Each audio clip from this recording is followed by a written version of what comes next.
विद्यार्थी परिषद में आपने काम किया, स्वदेशी जागरण मंच से भी आपका जुड़ाव रहा। 1996 में आप भारतीय जनता पार्टी से जुड़े और सक्रिय रूप से आप अभी तक कार्य कर रहे हैं। 2014 में सरदार पटेल की 150 साल 31 अक्टूबर से शुरू हुई। बिरसा मुंडा जी की 150 साल 15 नवंबर से शुरू हुई। जो नक्शा आज हम देखते हैं, ये बनने का श्रेय किसी एक व्यक्ति को है, तो सरदार वल्लभ भाई पटेल को है। इसके एक देश में वंदे मातरम की 150वीं जयंती चल रही है, सरदार वल्लभ भाई पटेल की 150वीं जयंती चल रही है, बिरसा मुंडा जी की 150वीं जयंती चल रही है। भारतीय जनता पार्टी सामाजिक सुधार या राष्ट्रीय पुनर्निर्माण के मुद्दों के साथ काम करती है, हर समय राजनीतिक विषय नहीं कर रही।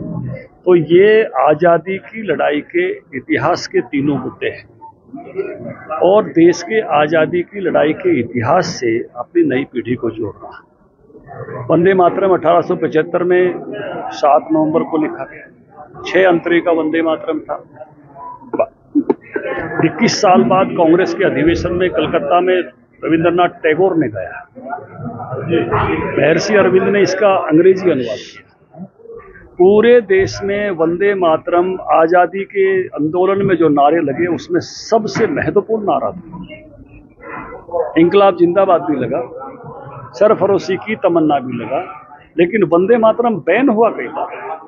कितने ही वीरों ने फांसी के फंदे, 1 दर्जन से ज्यादा वीरों ने फांसी के फंदे वंदे मातरम का उद्घोष करते हुए चूमे। ये बहुत इंपॉर्टेंट हमारा जो है राष्ट्रीय गीत है।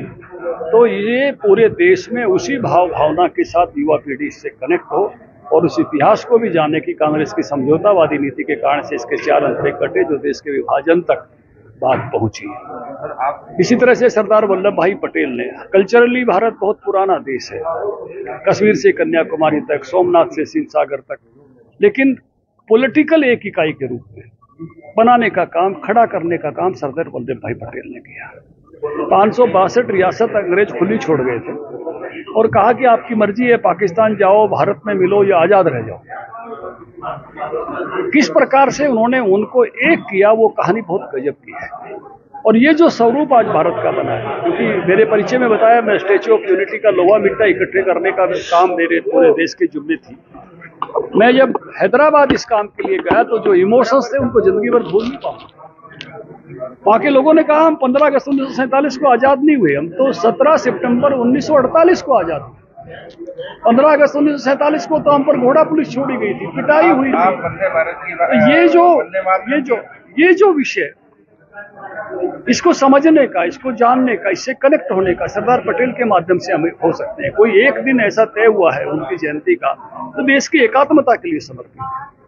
यही भाव असम के लोगों के थे, इससे विपरीत भाव कश्मीर के लोगों के थे कि नेहरू जी इस काम को अपने जुम्मे नहीं लेते, कश्मीर को जोड़ने का सरदार को देते, तो निश्चित रूप से कुछ हमारा भविष्य कुछ और होता। आर्टिकल 370 हमको झेल लेनी पड़ती। उस समय आर्टिकल 370 लगी हुई थी जब मैं इस काम के लिए लोहा मिट्टी लेने गया था। और बिरसा मुंडा जी का जो ट्राइबल के लिए योगदान है, भगवान मानते हैं ट्राइबल लोग, उन्होंने जो जमीनें बचाई ट्राइबल लोगों की, उनके जमींदारों से उनका जो शोषण बचाया और सामाजिक और धार्मिक सुधार किए, ये सब हमारा कार्यकर्ता कनेक्ट होकर और तीनों जो 150 साल चल रही है उनको और शानदार तरीके से करे और नई पीढ़ी में उसका संस्कार जाए, उस भाव को पहुंचाएं हम जो आजादी की लड़ाई के समय था। देखिए, भारतीय जनता पार्टी का अपना एक काम करने का तरीका है। भारतीय जनता पार्टी एक राष्ट्रवादी राजनीति के साथ, देश की मजबूती के साथ, देश के विकास के साथ, लोगों के विकास के मुद्दों को लेकर आगे बढ़ती है। उसी पर लोगों ने भरोसा किया है, नरेंद्र मोदी जी पर और नीतीश कुमार पर, और मुझे लगता है बंगाल भी इस बार जो है भारतीय जनता पार्टी पर भरोसा करके पूर्ण बहुमत देगा। आप वंदे मातरम की बात कर रहे हो, प्रियंका गांधी का ये राजनीतिकरण कर रहे हैं पूरे देश में। देखिए, उनको तो हमेशा कुछ विषय ऐसे लगते हैं कि जो वो करें वो सब ठीक, और जो बाकी कोई करे उसमें राजनीति। वंदे मातरम भारत की आजादी की लड़ाई की आत्मा है और इसमें सबको सहभागी होना चाहिए।